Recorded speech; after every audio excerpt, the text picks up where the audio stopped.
Welcome to your own Kerala PSC. My name is Navaneeth. World ജിയോഗ്രഫിയുടെ രണ്ടാമത്തെ ക്ലാസ്സിലേക്ക് സ്വാഗതം. അപ്പോൾ ആദ്യം തന്നെ പറയാൻ പോകുന്നത് ഭ്രമണത്തെ കുറിച്ചാണ്. ഭൂമിയുടെ ഭ്രമണം എന്ന് പറയുന്നത് ഭൂമി സ്വയം കറങ്ങുന്നതിനെയാണ് ഭ്രമണം എന്ന് പറയുന്നത്. അതിനെടുക്കുന്ന സമയം എന്ന് പറയുന്നത് 23 മണിക്കൂറും 56 മിനിറ്റും 4 സെക്കൻഡും. ഇത്രയും സമയം കൊണ്ടാണ് ഭൂമി ഭ്രമണം ചെയ്യുന്നത്. അപ്പോൾ ഭ്രമണം ഏറ്റവും കൂടുതൽ നടക്കുന്ന പ്രദേശം എന്ന് പറയുന്നത് ഭൂമധ്യരേഖാ പ്രദേശത്താണ് ഏറ്റവും വേഗതയിൽ ഭ്രമണം നടക്കുന്നത്.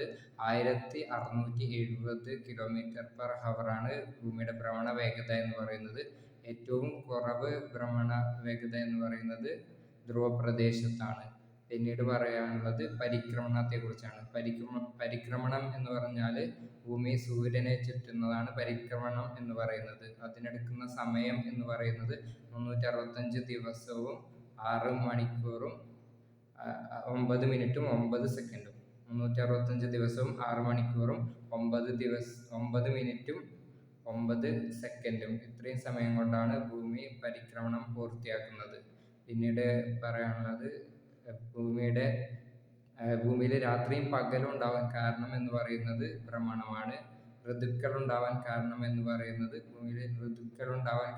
പറയുന്നത് പരിക്രമണവുമാണ്. പിന്നീട് പറയാനുള്ളത് വിഷുവങ്ങളെ കുറിച്ചാണ്. വിഷുവങ്ങൾ എന്ന് പറഞ്ഞാൽ രാത്രിയും പകലും തുല്യമായി വരുന്ന ദിവസങ്ങളെയാണ് വിഷുവങ്ങൾ എന്ന് പറയുന്നത്.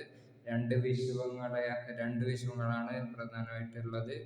അതിൽ 2 വിഷുവങ്ങളും വസന്ത വിഷുവം മാർച്ച് 21-നും ശരത് വിഷുവം സെപ്റ്റംബർ 23-നും. വസന്ത വിഷുവം മാർച്ച് 21-നും ശരത് വിഷുവം സെപ്റ്റംബർ 23-നുമാണ് നടക്കുന്നത്. 2 വിഷുവങ്ങൾ തമ്മിലുള്ള സമയ വ്യത്യാസം എന്ന് പറയുന്നത് ഇടവേള എന്ന് പറയുന്നത് 6 മാസമാണ്. 2 വിഷുവങ്ങൾ തമ്മിലുള്ള ഇടവേള എന്ന് പറയുന്നത് 6 മാസമാണ്. പിന്നീട് നമുക്ക് പറയാനുള്ളത് അയനാന്തങ്ങൾ. രാത്രിയോ പകലോ ദൈർഘ്യം കൂടി വരുന്നതിനാണ് അയനാന്തങ്ങൾ എന്ന് പറയുന്നത്. അതിൽ 2 അയനാന്തങ്ങളുണ്ട്. ഉത്തര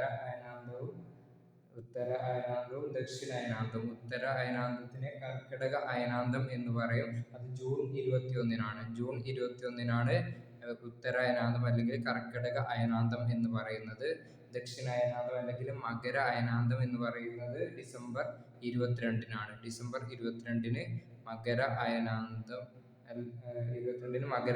അല്ലെങ്കിൽ ദക്ഷിണ അയനാന്തം ഉണ്ടാകുന്നു. ദക്ഷിണ അയനാന്തം അല്ലെങ്കിൽ മകര അയനാന്തം എന്ന് പറയുന്നത് ഡിസംബർ 22-നാണ് ഉണ്ടാകുന്നത്. അപ്പോൾ ഇത്രയും കാര്യങ്ങൾ മാത്രമാണ് ഇന്ന് പറയാനുള്ളത്. ക്ലാസ്സുകൾ തുടരുന്നതായിരിക്കും. ക്ലാസ് കണ്ടുകൊണ്ടിരിക്കുന്ന എല്ലാവർക്കും നന്ദി.